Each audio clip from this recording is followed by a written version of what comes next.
Assalamu alaikum wa rahmatullahi wa barakatuh. Walaikum assalam wa rahmatullahi wa Brother, barakatuh. my question is regarding Hajj. Can a person who has not yet performed Hajj do Hajj-e-Badal or not? What is Hajj-e-Badal? And the second question is posed by a non-Muslim regarding the rituals in the Hajj. When we throw stones, what is the relevance of that?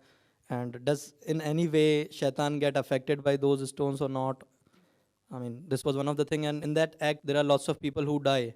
I mean, what is the answer to that, as well as the first part But of there the was a question? question that a person who has not performed Hajj, and since Hajj is fard, can he do Hajj-e-Badal? First question. The second question is that when we stone the Jamarat, does the devil get hurt, and don't people get killed? So what's the reason? As far as the first question is concerned, that can a person who has not done Hajj do Hajj-e-Badal? No, he cannot do.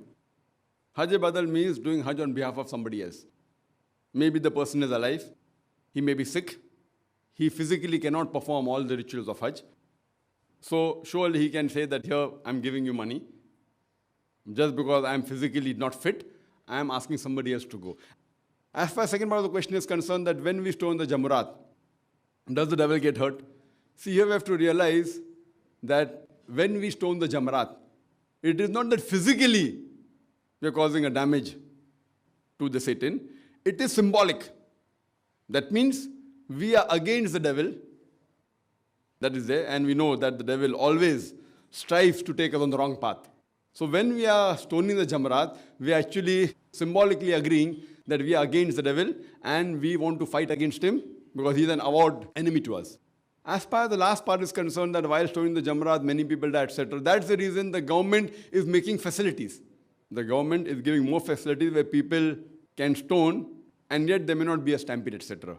But if you analyze, brother, previously when people used to go for Hajj, maybe 50 years back, 100 years back, 200 years back, more people used to die as compared to today.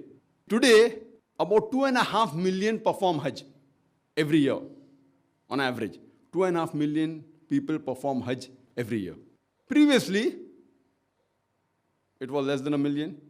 If you go back more, it was less than 100,000 people. Yet, when we went for Hajj, suppose living in India, we had to go by ship. It used to take months to do Hajj. Now, you can go for Hajj and come back even in 6 days' time.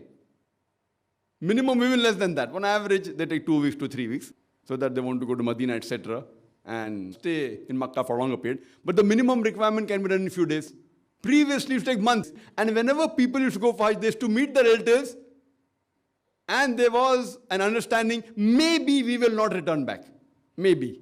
Chances.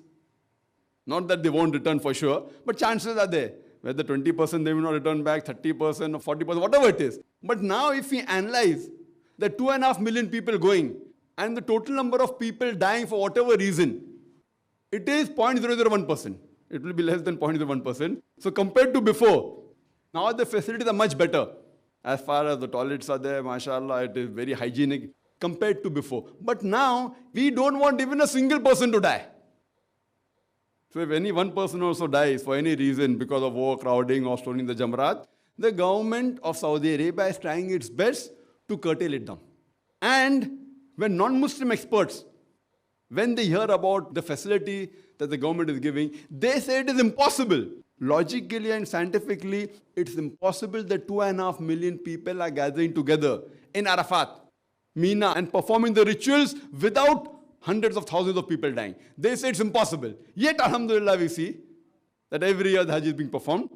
There have been occasions where there was some fire took place and few hundred people expired. There was a tunnel that caved in. But yet, if we see the percentage, it is very negligible. So even in Jamarat, now the government has made a flyover and have extended the Jamarat so that we can stone from the ground floor as well as first level. Now a second level has come and more will keep on coming. So they're trying the level best and see to it that people come and do what is required in the religion without being hurt. And when people go for Hajj, there they see millions of people gathered together, people dressed up in 2 pieces of unsewn cloth, preferably white. There we see the real brotherhood. People from America, Canada, UK, Singapore, Malaysia, India, Pakistan, UAE, Gulf countries, they dressed up in 2 pieces of unsewn white cloth preferably. You cannot identify the person standing next to you is a king or a pauper, whether rich or poor. All look similar. So here we get the universal brotherhood and practically demonstrate. So we perform Hajj because it's one of the pillars of Islam. It's a fard, the commandment of Allah and His Rasul. Hope that answers the question.